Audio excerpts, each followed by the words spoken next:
I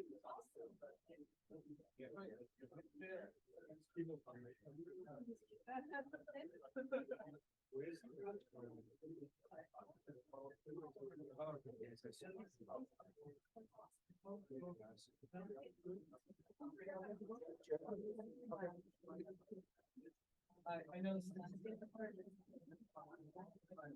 my water. I've been looking for it the whole time. You can go ahead, sir. There's gonna be 18 20. Okay, we are get started. If you wanna use the mic like closer. Or you can move to that. I think for the first, I'll just use it.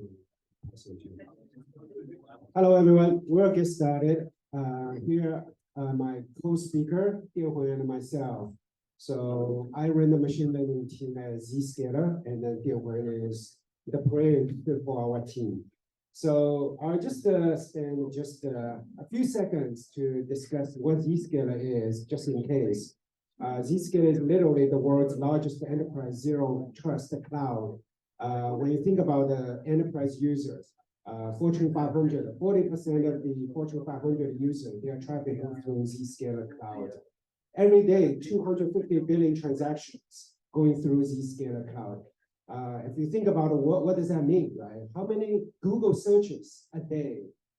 That's roughly 8.5 billion searches a day. And a Google search to us is one transaction. So if you think about the scale, Google has 8.5 searches a day, and then we have more than 250 billion transactions a day. So the level of the scale is probably beyond your imagination if you didn't study the Zscaler. So with that, I wanted to talk a little bit about why we are discussing this, right? So I actually have been in the security industry on and off for almost 25 years. I actually was one of the original person who wrote IPsec code for FreeBSD 2.0 back more than 25 years ago. And I joined a company called NFR. I don't know how many of you ever heard about NFR, but I couldn't even find a clear image online this morning. But that was back in the days, one of the pioneers of intrusion detection in the 90s. And a few years ago, I started a company doing AI machine learning. It's called TrustPath. It was acquired by Zscaler. That's why I'm part of the Zscaler team now. Now, why AI machine learning? Because there is something that I learned many, many years ago. I felt like, wow, that's a huge pain point. Jackie, over there, I listened to your Zoom talk about for 10 minutes. My 3 takeaways from your talk. One is we are screwed because the hackers are winning. Second, we are finally together. And the third, we need more women. So that's why we have a co-speaker. But I'm going to talk about the first 2 things a little bit. We are screwed. So back in 1998, I was reading this paper. I don't know how many of you read it. Insertion, evasion, and the denial of service, eluding network intrusion detection. This was early 1998. I read this paper. I truly, truly believe we were screwed because the way I read the paper, I don't know there's a solution for that. We can do intrusion detection all day long, but bad guys can just get ahead of us. Whatever the security solution, you are going to be half a step, if not 10 steps behind for all practical purposes. As a computer science guy, no matter how you look at it, it's just, you cannot argue against that paper. So that's why, part of the reason I actually sort of left the security industry a little bit. I went on to do VMware. I founded a VMware's networking team, and I went on to do virtual networking later on. But that was part of the reason I was a little bit disappointed because, we really didn't have a way to deal with security because, no matter what we do, how fast we can come up with signatures, we are always half a step behind the bad guys. And the problem is even worse in the last 20 years. If you think about the SolarWinds, right? So when I thought about it, again, using first principle, how to solve that problem? Well, there are billions and billions signals and then data points we could have potentially gathered, process it, and then make sense out of it, and then got ahead of the bad guys. But, it's actually pretty difficult. I think Jackie made the same point, right? Where's the data? Is the data clean? Do you have the power to even process the data? It's just a lot of work, right? When you think about it. That is the motivation for our talk. We actually wanted to talk about how Zscaler, my team, right, think about solving this problem. This is a part of the reason why I founded a trust path a few years ago. I was thinking, wow, finally, there's some technology. It's not a silver bullet, but it is a technology that has the potential to deal with this, paper that was published back in 1998. And I really argue the entire networking industry, security industry, never had a solution for that paper, never, ever. And then, but AI machine learning give you a hope that we can complement, not replace, but complement the existing conventional technology to solve that problem. So when you look at it, right, security industry is a little bit reactive. We want it to be more proactive. We have very limited security operation guys. We want 10x. Ideally, if you ask any CISOs, they want 10x, 100x people to deal with it, right? That's in practice, but we don't have that. So that's why we need AI machine learning. Now, we have been talking about using AI machine learning for security for many years, almost 10 years. I mean, I'm talking about even in the mainstream conference, like I say, right? I'm not even talking about papers. We've been talking about malware detection, URL categorization. This is almost, I wouldn't say it's a solved problem, but this is a well understood problem. We are, as a company, Zscaler, we have put that into production for the last few years too. But as a zero trust leader in the industry, we are kind of solving newer categories of the problem. There are really two categories of the problem we are solving. One is, dealing with the threats, ever more evasive threats, right? Threats just, wanted to easily get ahead of us, right? That's one. The second thing is really the policy. That's actually less understood and less dealt with in the last 20 years. If you think about zero trust, right? It's about, which user can connect to which applications. It's not a problem until you deal with 10,000, 100,000 users and 10,000, 100,000 applications. How can you do that in an accurate way, personal way, the contextual, and the dynamic way? How to do that? It's actually, you need some potential AI. This is not a focus of this talk. Our talk is more about evasive threats. Dianhuan is going to talk more about it. We actually, once we got into Zscaler Trust Path team, Dianhuan is our first hire into the company. She came from, the Amazon kind of the Alexa kind of background, right? Knowing a lot about the data science. And as a company, we know a lot of the security. Zscaler, you're right. We just celebrated 15 years of the anniversary, and we have a lot of data. I showed you in the first slide, 250 billion transactions. That's like almost 30x of the Google searches a day. Think about it, right? And how do we deal with that?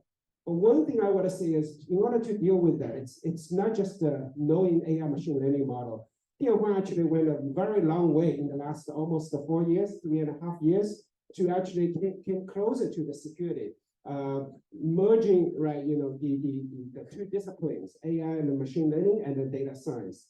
So with that background, I wanted her to discuss more of the, more technology and also some some case studies. Thanks, Howie. So here, as you see on this graph, where Zscaler's AI machine learning is built on top of 3 pillars: model, domain knowledge, and the data. And here I want to elaborate a little bit more about the data part. So Zscaler actually have 240 billion transactions per day. What does that mean? Google search transaction per day. Any of you know the current number for the Google search TPS per day? Oh, sorry, that part. Okay, so with that, how you talk about that, Zscaler has enormous amount of data, and most of the traffic there are actually benign. Only tiny bit is malicious, and finding those malicious one is like finding the needle in a haystack. And what makes it even worse is evasive attacks actor usually disguise their traffic as normal as possible. So the key for solving this solution is how to find a way to separate the signal from the noise. So now I'm going to introduce you our special recipe to do so. So the most critical ingredient for this is a multi-dimensional data. So the first dimension is about the deep packet inspection. So that means we do the SSL decryption for each of our transactions so that we can get the information that the user agent. And the second dimension is about putting the transaction in the context of time, see what happened before and what happened afterwards. So this allows you to really see what was going on. Imagine if each transaction is like a leaf, and this putting in the context allow you to see the tree. Now the third dimension about the cloud effect is really help you to see the whole forest. As Howie mentioned, Zscaler is a SaaS vendor. That means we have the data about all the companies on the cloud. By the way, the PI data has been removed when it comes to the model for analysis. Now think about the threat actor. They usually attack multiple companies. Now with Zscaler's cloud effect data, you are able to see the whole landscape about how the threat actors evolve in time and then how it change from companies to companies. It's interesting to see that a lot of them share some common characteristics, but at the same time, there's some evolvement going on there. So now we got this precious multidimensional data. We still need a powerful modeling techniques in order to get the insight out of this multidimensional data. So our approach is innovation over the existing ML approach. It's a typograph-based machine learning approach. Now I'm going to use a concrete example to show you what this multidimensional data mean and what our approach is special about. So this is a real attack that delivers ransomware at the end. It does happen to a handful of Zscaler customers, but the good thing is we were able to detect it and block it before ransomware was delivered. So there were three invasive tactics in this attack. First, it was using the drive-by download to trick the user to download a zip file, which looks like a normal Chrome update. And then if you click, and then in that zip file, it actually contains a malware, which contains both the blister loader and the Cobalt Strike beacon. When the blister loader gets executed, the Cobalt Strike command control started. You might be thinking, in this attack, if we're able to detect this blister loader, then we will stop the attack halfway, right? But unfortunately, this blister loader is very hard to detect. One is that it was modified from a legitimate DLL, and also using the vertical signing so that it can persist in the system. It was able to bypass the EDR vendors, actually.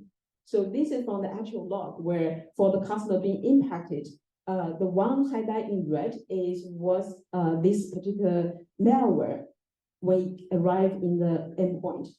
And then you see in the log, there's actually some transaction to the EDR vendor. So that shows that this EDR vendor was active when they see the file, but still it didn't manage to stop the file. And because you see beaconing happen afterwards. And on VASTotal, the detection was very low at the beginning. And you see a jump. That was because vendor published a blog, and that's why the other vendor catch up. But in fact, Zscaler was able to detect 1 month earlier than anyone else before. And here I also want to highlight that even though now all the VT VASTotal know about this file being malicious, but still no one knows about where this file download from. The IP where the got the file download from still looks like benign, and there's no information about how it's associated with this attack.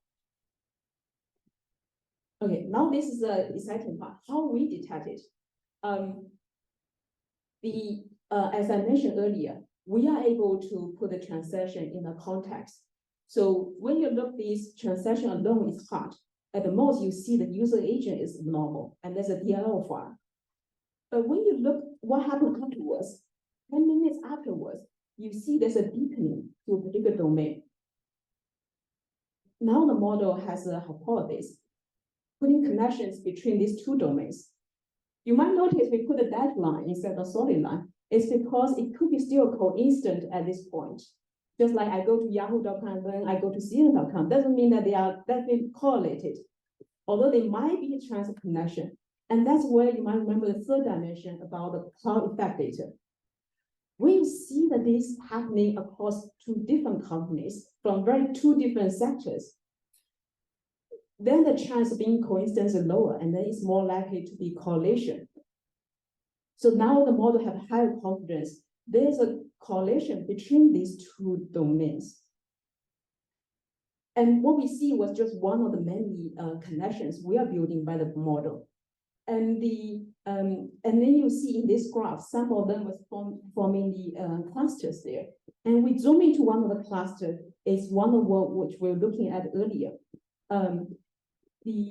This one was what we're looking at, but there's in fact more than more connections to this. They are all shared by the same users who being attacked by the same attack. And if you look closer, you see that some of them share same ASN information. So the graph here we see is no longer on the flat ground level. You actually see the higher order logic there in terms of the correlation. You can see how it correlates from different dimensions. That's why it's a hypergraph. So this is the detection we are able to detect use our special recipe. And this is a quick list of IOCs. This might look familiar to you. That is what you typically get from the threat intel. It gives you a flag list. But earlier you see what we are able to do by our approach, not just give you catch some of detection early, but also we help on the model explanation, how we digest what this threat could be about. As we see earlier, it's not a flat list. We give you a visualization to see how they are connected. And also that if you double click on one of these domains, we give you an explanation card for each individual host. So some of these subset our features and the feature value and the feature importance, say which one is playing the largest role in detecting the particular host as likely suspicious. We also have the data about the preference. So many of you been working on the SOC team, you might remember look at the data in your own environment, right? You see when was this host was around.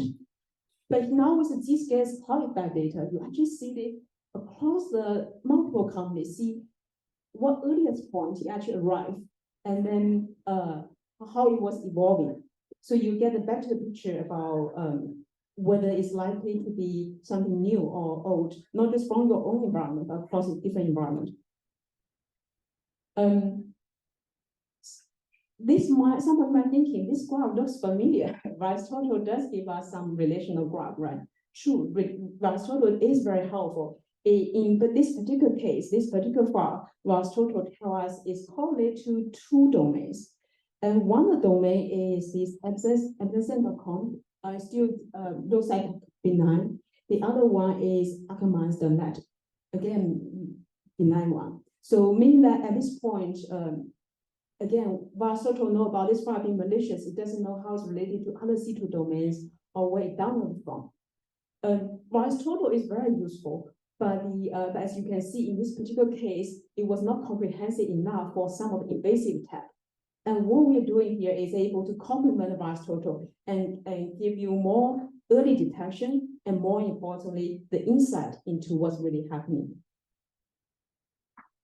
So quick recap, the reason we're able to do so is because we are able to put the transaction in the context. And also we have a cloud effect. This is something we can do manually, right? Like how you said, it's all about the scale. I want to call it out. In the case of scale, a lot of us might be thinking, oh, it's just a parallelization, right? If I have enough machine to parallelize it, it might solve the problem.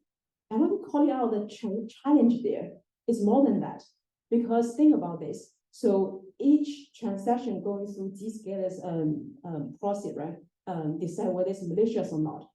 If it's one transaction, it's easy. Just like people going through the airport scanning, security scanning, each people passing by, check only this person, that's easy. But if we ask about the context, meaning that each person needs to bring a log about what they did before and afterwards as additional information for us to check. Think about the memory required for that. Originally only have one transaction, but if you ask this person to bring past 1 week, even 1 month data, that's a lot, right? So how do we handle this memory and then and be able to digest those information, even though they are able to bring you, are you going to do these 30 days fast enough? So that's where the challenge in terms of our early approach give you the hypergraph that's based on very efficient computation, not just on memory, but also in computational complexity. And most importantly, give you the insight that you need. So this multi-dimensional data is very powerful. I give you 2 examples, but I don't mean that that's the signal. There are no single killer features. It's all about the connection among them. So that's why we need AI ML to come in to learn how to combine these different signals. In case some of you wondering what models we're using, it's not just one model. There are actually more than 5 models, even more models underneath. So there are some of them are deep learning model, for example, to detect whether it's a DGA or not. And some of them are unsupervised learning model to detect anomalies. And some of the layers at the end was the supervised learning model to learn from the past training data, how to correlate the data together, signal together to make a final verdict. So it's really a suite of the different models working together to solve this problem. And finally, for my section, I wanted to close with about emphasize the comprehensiveness of our model. As we mentioned, insight that we generated from our model is the most important one, right? So we're not just happy with, oh, we detect this early, that's all. We also wanted to make it possible for you to digest. This is why this is important. I want to share with you, this is an article on Nature published actually 16 years ago. Scientists already called it out that with success of the big data, it's actually coming with the dangers of the trade-off in decrease in comprehensibility. With that, some of you working with AI machine learning, you might have this experience about the black box model from ML, where it gives you prediction about why. So that's definitely something we are well aware in terms of one is help you, but also help the model to improve further. Because if we don't know why model made a mistake, you'll be almost gambling to try which approach to do to improve the model to the next, to take it to the next stage. So that's where the comprehensiveness is critical for the customers who consume this intelligence, and also for developers who build a model to really understand why and then take it to the next stage. And this is actually an article written by my PhD advisor. And this is also research I've been doing for my PhD, make the model interpretable, just like how human beings would do. And I'm very happy to see that we are able to make this really happening in the industry, not just a comment and warning that this could be a problem. Thank you. So at the beginning, I mentioned that if you think about this security problem, a lot of that has to do with leveraging the data, leveraging the AI. And Dianhuan, hopefully we give you this story that the scale is what we wanted to overcome.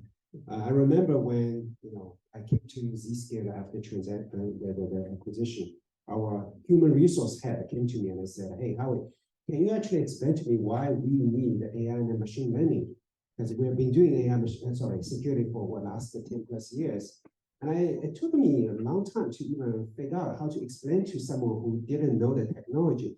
And I thought about it for months. And then later on, I had this aha moment. And I thought, well, there is only one word I should have explained to him, which is the scale, right? The scale of the data, right? The scale of the, all sorts of the behavior, how do you correlate them together, the cloud effect. The scale is really the challenge. That's why we need to combine the conventional technology and then the rule-based or domain knowledge reverse engineering together with the AI machine learning data. Hopefully, we give you that story, give you concrete examples. And as I mentioned earlier, right, cloud native security is about evasive threat detection. It's also about granular policy. And in the future, we see that it's actually more than that. Hopefully, we will get to the world that AI and then data native security, meaning that the data is going to drive the policy, data is going to drive the detection. We are not there. We're still very far. I mean, today we are still probably just helping or assisting the domain experts, but we hopefully play a bigger and bigger role. And at some point, right, the self-healing, but that's going to be the nirvana. I think the bad guys are going to advance and they are going to take advantage of AI and machine learning as well. So it's going to be an interesting battle. But I do agree with Jackie in her keynote, in her opening speech, in that the only way for us to tackle this problem and combat the bad guys is here together. By here together, leveraging the data together, by hopefully we give you shared intelligence, and this is one of those things that this is the end of our presentation. However, if any of you have any feedback, we would love to hear from you. There's a survey form. You can just fill it out. Only 3 questions. And the other thing is, if you feel like, hey, this is kind of intelligence, this is kind of the approach that's very much interesting to you, we would love to follow up with you offline in terms of the advance the technology and or maybe sharing the data, figuring out some ways to sharing the data with the community, and then so that combat the bad guys together. So that's our talk.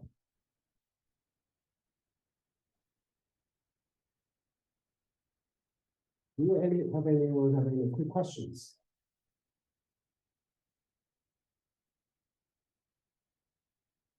But we do have the QR code and we have the survey form, and feel free to reach out to us. You can take a picture of our contact information too. Thank you.